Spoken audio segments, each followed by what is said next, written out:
but I never seen a trash can in my life in North Korea.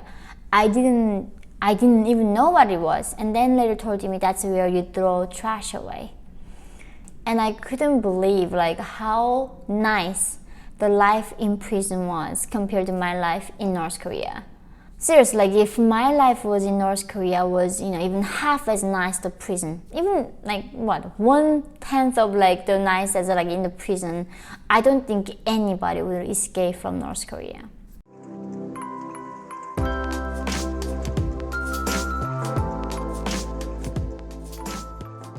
Hi guys, welcome to my channel. So my name is Yeonmi Park. I'm a North Korean defector human rights activist. Today in this video, I'm going to talk about the culture shock that I felt when I became free and came to the free world.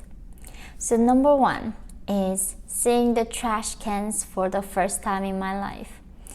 Actually, that's the point when I made up my mind that I was going to not go back to North Korea. So when I crossed the frozen river and after going through all of it, eventually the brokers took us, my mom and myself, to their house to sell us to the next broker. And at that point, the brokers told me that in order for us to stay in China, we had to be sold.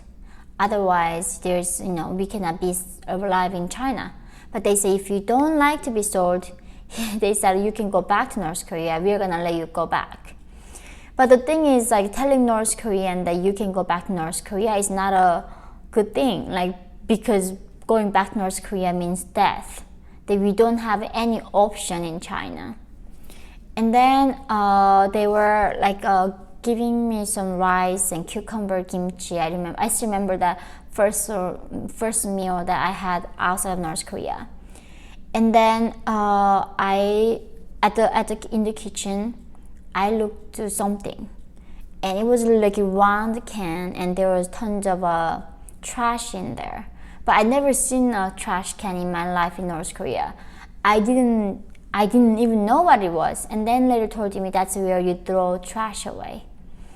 And that is a moment that I thought, okay, I'm not going back. No matter what happens, I'm gonna stay here. Because in North Korea, literally everything is useful. Even like when your hair falls down, that we have to gather it. So when we start a fire in the kitchen, like we use that to start fire. Everything should become a fuel because we don't have running electricity or gas, right? And every single, like even the socks being ripped, everything, we saw them. And so nothing to throw away in North Korea. And when I went to South Korea, when my mom and I was, assigned to live in this like public housing. Back then, it was so fancy to me that I did not know the public housings were where a lot of impoverished population goes to. And then in front of our public housing, like there was a huge, pile of trashes from all the units. And my mom and I was so shocked. They were like literally throwing away those like mattresses and clothes that doesn't have any hole in it. And like the plates, everything was thrown away in the trash cans that I thought was so fancy for North Koreans. So for a long time, like first 3 years of our life in South Korea, it was my mom and I were like just picking up trashes and like use them at home. But I never thought like what I did was something bad. It was such a luxury that you have that much good trash in this world. So the second thing that I learned was about a meal that Americans love. When you go like these nice restaurants, right? There is like appetizer, main, and dessert coming out. In North Korea, there's no such a concept like what you eat. It's not like an option. Like you eat what is right there in front of you that day. That's the thing, there's no cookbook. Actually, the other day I got this North Korean cookbook on Amazon. I gotta read it. But in North Korea, I've never seen a North Korean cookbook, because how do you find a scallion? How do you find half pounds of pork, like garlic? It's, so people don't follow recipe in North Korea. We just eat, put everything we can, and try to put more water so it increases the quantity. So when you eat, it feels more full. That's why we drink a lot of soup. so it can at least give you a lot of feeling of fullness. And now I'm like rediscovering my country's cuisine for the first time in America. It's such an irony. And next, my third culture shock is when I watched a long time ago, I saw this show called Orange is the New Black. It's about a girl going to a prison and her life in there. I saw only a few episodes on the airplane, and I couldn't believe like how nice the life in prison was compared to my life in North Korea. Like literally, they had a shower. I never even seen a shower in my life. You didn't even know the word for shower. Imagine like water drops in you from the top. I had to go in the freezing winter, go in the river to wash in the frozen ice.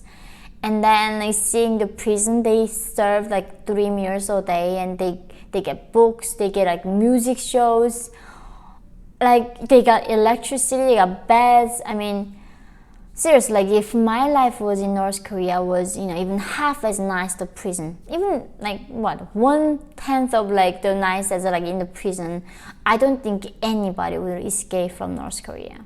So fourth is Suitcases. So when I was escaping from North Korea, literally escaping way, I had nothing on me.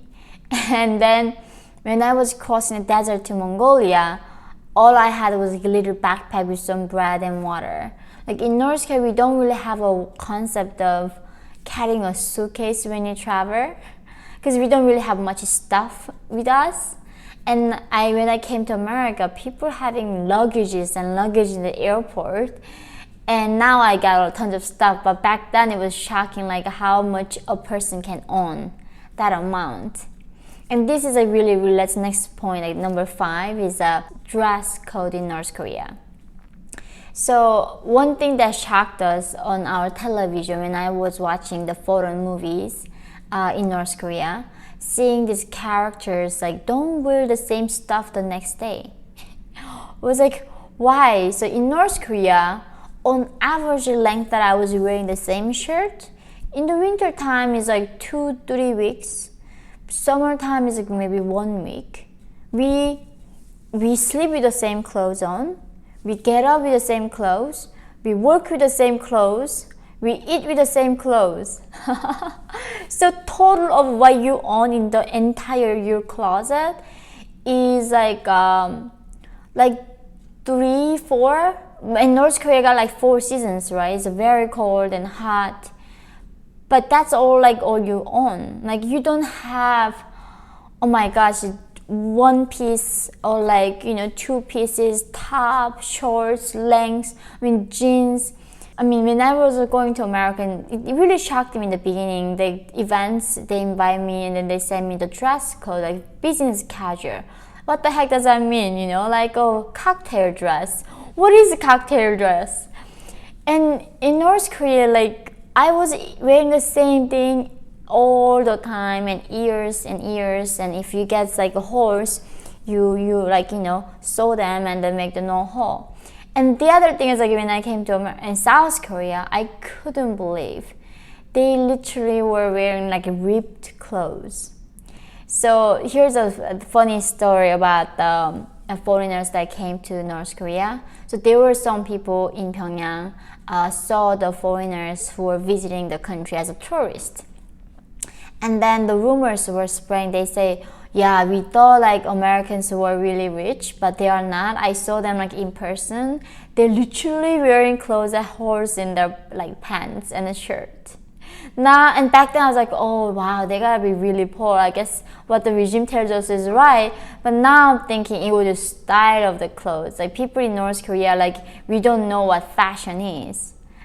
We don't wear to look different or unique or express ourselves. We just wear whatever you can and to survive. And that's why when I went to South Korea, I couldn't understand why would you rip the clothes as a whole and make a hole in them. And in North Korea, we think only poor people do that. So these were some of the things that still continue to amaze me, and always realizing how different these 2 different universes, just 2 different planets.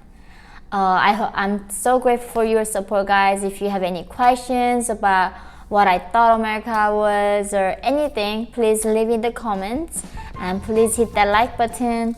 I look forward to seeing you guys all next time. Love you guys. Bye.